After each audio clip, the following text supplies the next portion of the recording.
نحمده ونستعينه ونستغفره ونعوذ بالله من شرور أنفسنا ومن سيئات أعمالنا من يهده الله فلا مضل له ومن يضلله فلا هادي له وأشهد أن لا إله إلا الله وحده لا شريك له وأشهد أن سيدنا ونبينا ومولانا محمدًا عبده ورسوله صلى الله تعالى عليه وعلى آله وصحبه وبارك وسلم تسليما كثيرا. أما بعد فأعوذ بالله من الشيطان الرجيم. بسم الله الرحمن الرحيم. وَلِكُلِّ أُمَّةٍ جَعَلْنَا مَنسَكًا لِيَذْكُرُوا اسْمَ اللَّهِ عَلَيْهَا. صدق الله مولانا العظيم وبلغ رسوله النبي الكريم ونحن على ذلك من الشاهدين والشاكرين والحمد لله رب العالمين. بزرگان محترم اور برادران عزیز، ذی الحجہ کا مہینہ ہے اور بقرعید کی آمد ہے. اللہ جل شانہ کا بڑا انعام ہے. اللہ تعالیٰ نے ہمیں یہ عظیم موقع عطا فرمایا. اللہ جل شانہ نے اس عظیم موقع کے عطا فرمانے پر ہمیں کچھ ہدایات دیں کہ ہمیں کس طریقے سے عید گزارنی چاہیے اور اس عید کے اندر جو اہم ترین عمل ہے اس عمل کو کس طریقے سے انجام دینا چاہیے.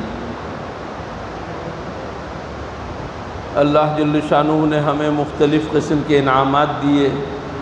ان انعامات میں ایک انعام مویشیوں کی عطا بھی ہے کہ قربانی کے جانور لینے کی صلاحیت دی یا ہمیں ان کا مالک بنایا. اور اس سلسلے میں ہمیں اللہ نے فرمایا کہ تم اس میں اپنی عبادت کو، اللہ کی عبادت کو قائم کرو. اس پر تم اللہ کا نام لو اور یہ جو مخصوص ایام ہیں ان کے اندر نام لو. تمہارا خدا ایک خدا ہے، اس کے واسطے تم اپنے دین کو خالص کر لو اور اس کے سامنے گردن جھکا دو. میرے دوستو، یہ آپ میں سے ہر ایک کو معلوم ہے کہ یہ قربانی دراصل حضرت ابراہیم علیہ السلام جو ابو الانبیاء ہیں ان کے ایک بہت بڑے عمل کی نشانی ہے، یادگار ہے.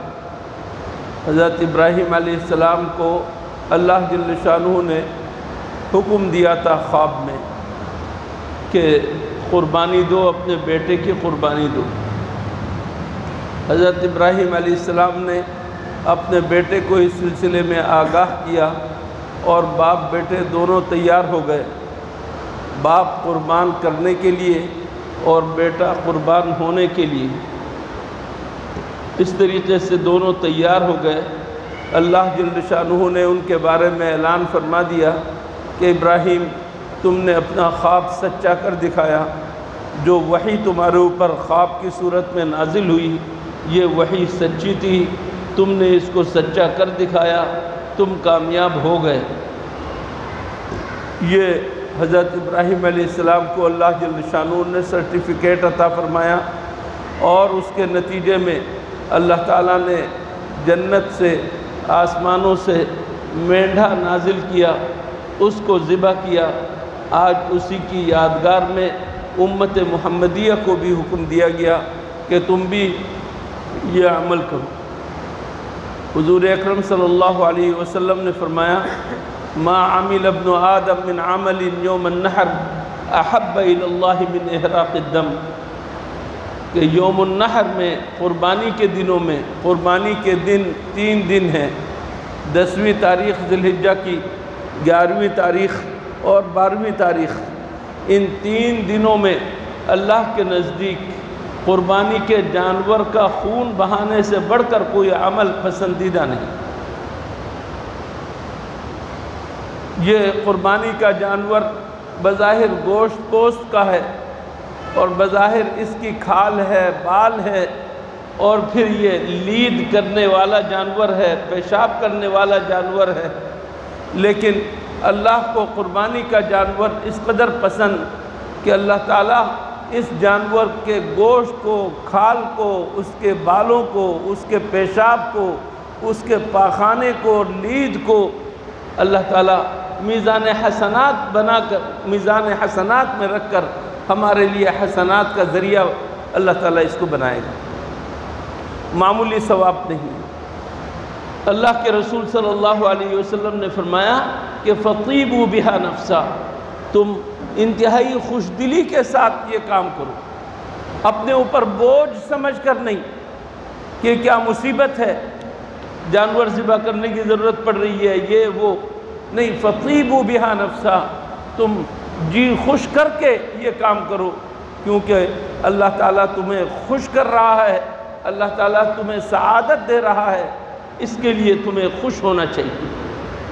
میرے دوستوں اور بزرگوں، ہم میں بہت سارے عقل مند کہلانے والے لوگ مسلمانوں کو اس عظیم عبادت سے روکنے کے لیے مختلف قسم کے شکوک اور شبہات ان کے دل میں ڈال دیتے ہیں، مختلف قسم کے شکوک و شبہات دل میں ڈال دیتے ہیں، کہتے ہیں کہ اتنے جانوروں کو ذبح کرنے کا کیا فائدہ،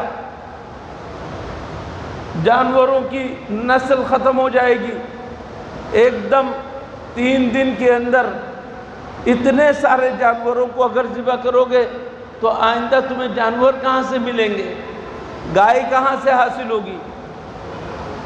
اللہ اکبر، فکر ان کو گویا یہ لگی ہوئی ہے، گویا وہ خود پیدا کر رہے ہیں، گائے کا پیدا کرنے والا اللہ ہے، وہ اللہ کہہ رہا ہے کہ تم ذبح کرو، جس قدر تم ذبح کرو گے اسی قدر میں تمہیں اور جانور دوں گا۔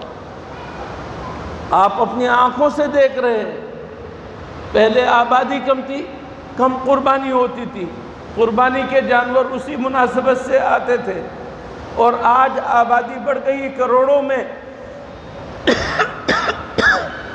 آپ کے کراچی کی آبادی کروڑوں میں، کروڑوں کے حساب سے جانور آ رہے ہیں، اور اس جانور کے آنے میں کوئی کمی نہیں ہے، منڈیوں کی منڈیاں بھری ہوئی ہیں۔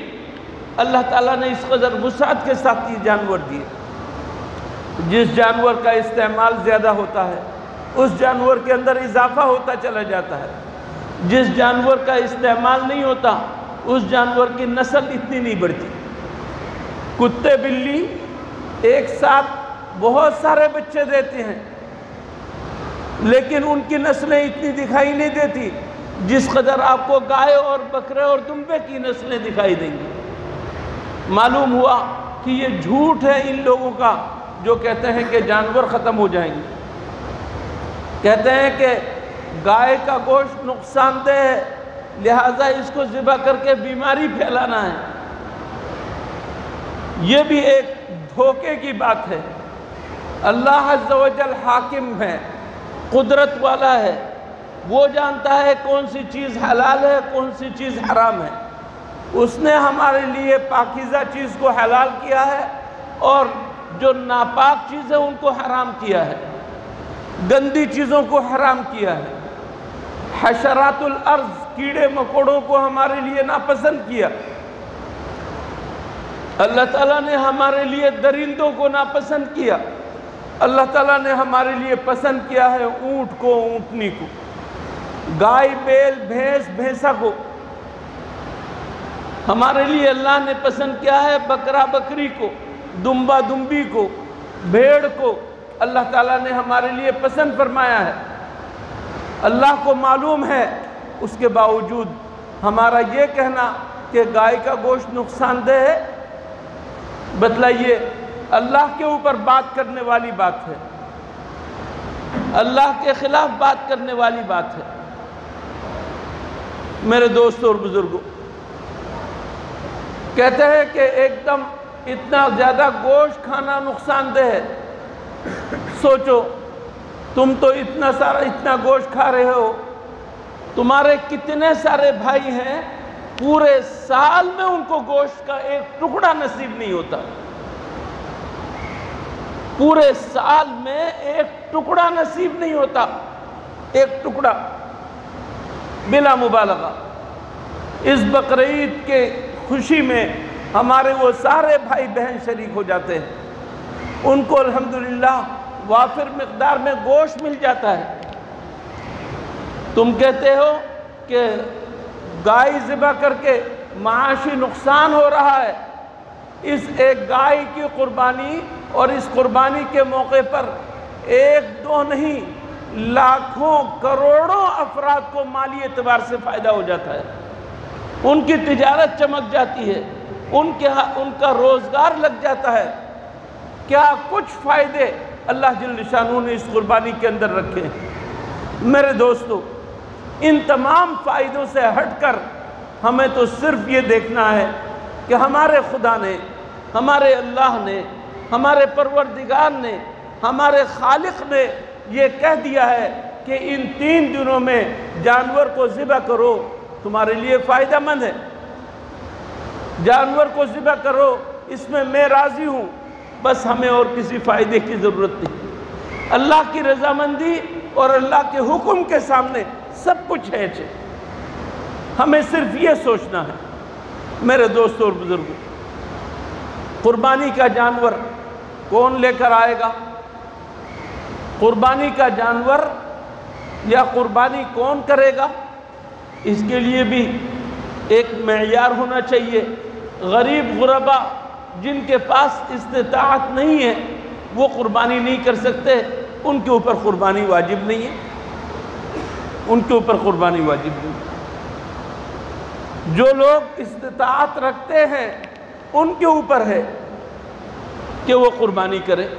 استطاعت رکھنے والے کون ہیں؟ جو نصاب کا مالک ہوں، جو زکوٰۃ ادا کرنے کے قابل ہوں، یا زکوٰۃ نہ صحیح لیکن زکوٰۃ کے بقدر اس کے پاس مال موجود ہو، زائد سامان جو زکوٰۃ کے نصاب کے برابر پہنچ جائے۔ 4 چیزیں ہیں، ایک ہے سونا، ایک ہے چاندی، ایک ہے مال تجارت اور ایک ہے روپیہ پیسہ۔ اگر 7.5 تولہ سونا کسی کے پاس ہے تو اس کے اوپر زکوٰۃ واجب ہے سال گزرنے پر، اور اگر کسی کے پاس 7.5 تولہ سونا ہے تو اس پر قربانی بھی واجب ہے۔ کسی کے پاس 52.5 تولہ چاندی ہے تو اس کے اوپر زکوٰۃ بھی واجب ہے سال گزرنے کے بعد، اور سال گزرے یا نہ گزرے 52.5 تولہ چاندی جس کے پاس ہو اس کے اوپر قربانی واجب ہے۔ کسی کے پاس مال تجارت ہے، دکاندار ہے، دکان میں مال موجود ہے، تو اس شخص کے ذمے بھی 52.5 تولہ چاندی کے برابر اگر اس کے پاس مال موجود ہے تو اس کے ذمے بھی قربانی واجب ہے۔ اور اس طرح روپیہ پیسہ 52.5 تولہ چاندی خریدنے کے برابر اس کے پاس روپیہ پیسہ ہے تو اس کے اوپر بھی قربانی ضروری ہے۔ اور اگر کسی کے پاس تھوڑی سی چاندی ہے، تھوڑے سے روپے ہے، دونوں کو ملا کر 52.5 تولہ چاندی خریدنے کے برابر اگر ہے تو اس کے اوپر بھی قربانی ہے۔ کسی کے پاس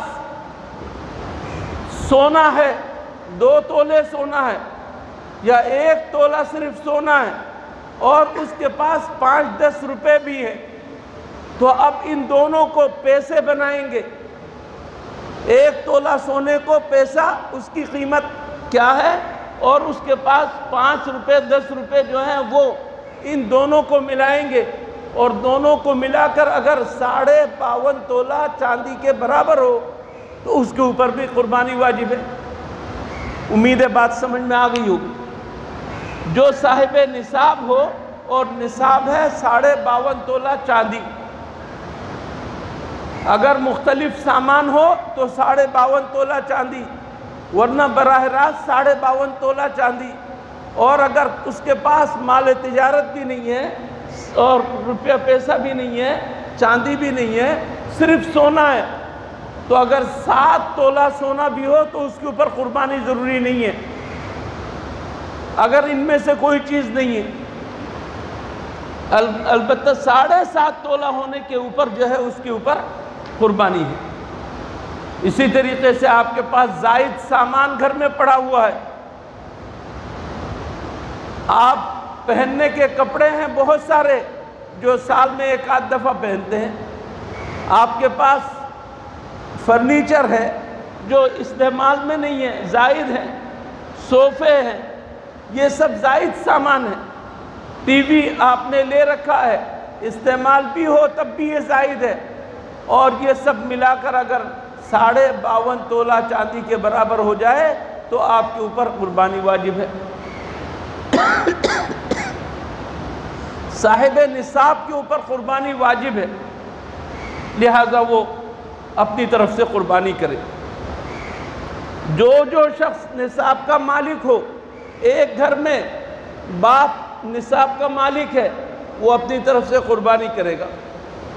ماں نصاب کا مالک ہے، وہ اپنی طرف سے قربانی کرے گی. بیٹوں میں سے کوئی یا سارے کے سارے بیٹے صاحب نصاب ہیں تو وہ اپنی اپنی قربانی الگ الگ کریں گے. اگر سب نے مل کر کہہ دیا باپ سے کہ آپ ہماری طرف سے قربانی کریں اور باپ کر دے تو جائز ہے.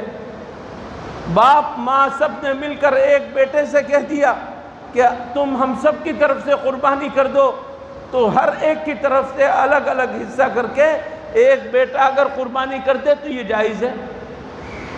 یہ نہیں ہو سکتا کہ آپ کے اوپر قربانی واجب ہو اور آپ کسی سے کہیں بھی نہیں، وہ آپ کے کہے بغیر، آپ کو سنائے بغیر، آپ سے اجازت لیے بغیر اپنی طرف سے آپ کی قربانی کر دے تو آپ کی قربانی نہیں ہوگی.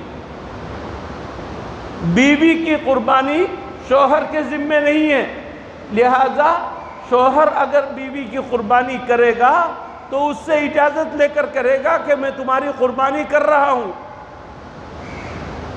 اس کو بتلائے بغیر نہیں. اسی طریقے سے اولاد کی قربانی والد کے اوپر نہیں ہے. والد اگر قربانی کرے گا تو ان کی اجازت سے کرے گا، یا تو وہ کہیں اجازت دیں اور یا ان سے اجازت لے، جو بھی صورت ہو. تو ہر ایک کی قربانی الگ الگ ہے، لہذا ان کی اجازت سے ہونی چاہیے، ایسے ہی نہیں. میرے دوستو، قربانی کا جانور بے عیب ہونا چاہیے، عیب دار نہیں ہونا چاہیے. قربانی کا جانور جس قدر قیمتی ہو اور جس قدر موٹا تازہ ہو، اللہ کے نزدیک وہ زیادہ پسندیدہ ہے. کہ تم نے قربانی کے لیے جتنے پیسے خرچ کیے، زیادہ سے زیادہ خرچ کیے، پیسے تمہیں محبوب ہیں، اللہ کے راستے میں ان پیسوں کو خرچ کر رہے ہو، اللہ تعالیٰ تم سے راضی ہوگا.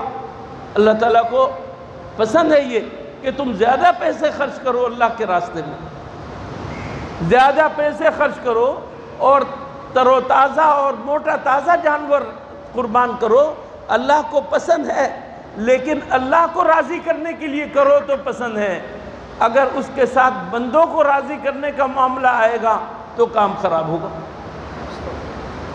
بندوں کو راضی کرنے کا معاملہ آئے گا تو خراب ہوگا کام. آپ سمجھتے ہیں کہ میرے اوپر قربانی واجب ہے اور اس کو ایک مصیبت سمجھتے ہیں، کسی طریقے سے جا کر کوئی چھوٹا سا جانور دبلا پتلا کہ کسی طرح قربانی ہو جائے آپ لے کر آ جاتے ہیں. جی خوش نہیں ہوتا آپ کا اور آپ ویسے ہی کر دیتے ہیں، ڈیوٹی پوری کرنے کے لیے، سر سے ٹالنے کے لیے. تو یاد رکھو اللہ تعالیٰ تو غنی ہے، مستغنی ہے. وَلَا تَيَمَّمُوا الْخَبِيثَ مِنْهُ تُنْفِقُونَ. دیکھو گندی چیزیں اللہ کے سامنے پیش مت کرو کہ تم خود ان کو قبول کرنے کے لیے تیار نہ ہو. ایسی چیز تم اللہ کے سامنے پیش کر دو، اس کی گنجائش نہیں ہے، وہ اللہ کے ہاں قبول نہیں ہے۔ تم اپنی استطاعت کے مطابق، اگر تمہاری استطاعت دبلے پتلے جانور کی ہے لیکن اخلاص کے ساتھ کر رہے ہو، قبول ہے اللہ کے نزدیک۔ یہ اصل اخلاص ہے میرے دوست، اس اخلاص کے ساتھ اگر تم کرو گے تو اللہ تعالیٰ کو قبول ہے۔ اس کے لیے کوئی بہت زیادہ موٹا تازہ ہونا ضروری نہیں ہے، تم اپنے دل کو ٹٹولو، اللہ کی رضامندی کو دیکھو، اس صورت میں اللہ تعالیٰ قبول بھی کرے گا۔ لیکن اگر تم نے جانور تو بڑھیا لے کر آ گئے، لیکن اس کا مقصد لوگوں کو دکھانا ہے، کہتے تم یہی ہو کہ میں تو اللہ کو راضی کرنا چاہتا ہوں، لیکن حقیقتاً تم اللہ کو راضی کرنے کے بجائے بندوں کو راضی کر رہے ہو، بندوں کے اوپر اپنا رعب جما رہے ہو۔ یاد رکھو اللہ کے نزدیک صرف یہ جانور نہیں، پوری دنیا اگر خرچ کر دو اور اس کے اندر ریاکاری شامل ہو، اللہ کے نزدیک قبول نہیں، اللہ تعالیٰ کو اس کی ضرورت نہیں۔ اللہ جل شانہ نے اعلان فرمایا ہے، لَن يَنَالَ اللَّهَ لُحُومُهَا وَلَا دِمَاؤُهَا، یہ جانور جس کو تم ذبح کر رہے ہو، اللہ کے ہاں اس کا گوشت بھی نہیں پہنچتا، گوشت تم خود کھاتے ہو۔ اللہ کے ہاں اس کا خون بھی نہیں پہنچتا کہ یہ خون زمین میں بہہ کر جذب ہو رہا ہے۔ وَلَكِنْ يَنَالُهُ التَّقْوَى مِنْكُمْ، اس جانور کو لا کر ذبح کرنے تک جو اخلاص تمہارے دل میں ہے، یہ اخلاص اللہ کے ہاں پہنچتا ہے۔ وہ کتنا اخلاص ہے یہ اللہ جانتا ہے۔ دنیا میں آج تک کوئی پیمانہ ایسا وجود میں نہیں آیا جو دلوں کے اخلاص کی پیمائش کر سکے اور جان سکے۔ اللہ جل شانہ جانتا ہے کہ تمہارے دل کے اندر اخلاص کتنا ہے۔ دھوکہ پوری دنیا کو دے سکتے ہو اور تم بھیس بدل کر دے سکتے ہو دھوکہ، اور بتلا سکتے ہو کہ میں سب کچھ اللہ کے لیے کر رہا ہوں، لیکن یہ تو اللہ جانتا ہے کہ تم اللہ کے لیے کر رہے ہو یا کس کے لیے کر رہے ہو۔ اللہ تمہارے ایسے عمل کو منہ پہ مار دے گا اور جہنم میں پہنچائے گا تمہیں، یہ تو واضح ہے، حدیث کے اندر صراحت ہے۔ بڑے بڑے جو غادری قسم کے لوگ ہوں گے، عالم فاضل اور قاری قرآن، بہت بڑے سخی، بہت بڑے مجاہد، ان سب کو اللہ جل شانہ کہہ دیں گے کہ تم نے میرے لیے نہیں کیا، تم نے اپنے آپ کو پاپولر کرنے کے لیے کیا ہے، تم نے اپنی شہرت کے لیے کیا ہے، تم نے اپنا نام کمانے کے لیے کیا ہے، تم نے اپنے رعب اور دبدبے کو قائم کرنے کے لیے کیا ہے، میرے پاس تمہارے لیے کچھ نہیں ہے۔ میرے دوستو، حضرت ابراہیم علیہ السلام کا اخلاص تھا، اللہ نے اس کی گواہی دی۔ حضور اکرم صلی اللہ علیہ وسلم ہر سال قربانی کیا کرتے تھے، ہمیں بھی اس کی اتباع کرنی ہے۔ حضرات صحابہ و تابعین اس عمل کو انجام دیتے تھے، ہمیں بھی اس عمل کو انجام دینا ہے، اسی کیفیت کے ساتھ جو وہ حضرات کرتے تھے، اسی کیفیت کے ساتھ، دلوں کے اخلاص کے ساتھ۔ اگر یہ اخلاص نہ ہو تو ہمارا یہ عمل اکارت جائے گا، بیکار جائے گا، اس کی کوئی حیثیت نہیں ہوگی۔ مال بھی کھویا اور پایا بھی کچھ نہیں، اس سے بڑھ کر خسارے کی کیا بات ہوگی۔ خسارہ نہ ہو، اس طریقے سے ہمیں کام کرنا ہے، اللہ کے لیے کرنا ہے، دنیا کے لیے نہیں۔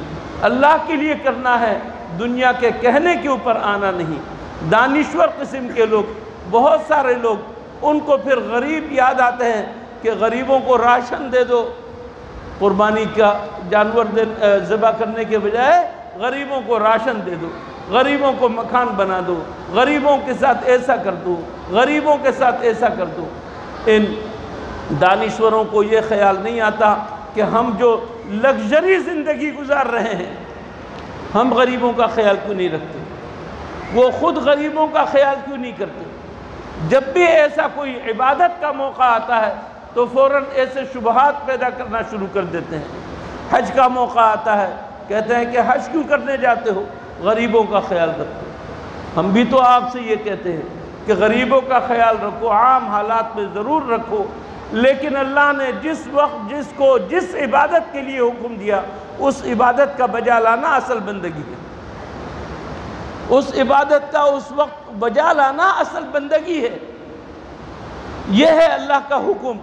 قربانی کے موقع پر جانور ذبح کرو، حج کے موقع پر حج کرو، روزے کے موقع پر روزے رکھو، زکوٰۃ دینے کے موقع پر زکوٰۃ ادا کرو۔ اللہ نے تمہارے ذمے جس موقع پر جو حکم تمہارے اوپر لاگو کیا ہے اس حکم کے مطابق چلو۔ یہ ہے اللہ کا حکم، اور اس کے مطابق چلنا یہ ہے اللہ کی بندگی۔ اس کے اندر فی نکالنا، اس کے اندر کیڑے نکالنا، اس کے اندر شکوک و شبہات پیدا کرنا، لوگوں کو برگشتہ کرنا، یہ بندگی نہیں، اللہ کے ساتھ بغاوت ہے۔ اللہ تعالی ہماری حفاظت فرمائے اور ہمیں اس قربانی کے عمل کو نہایت خوشدلی کے ساتھ اور اخلاص کے ساتھ انجام دینے کی توفیق عطا فرمائے۔ وآخر دعوانا ان الحمد للہ رب العالمین۔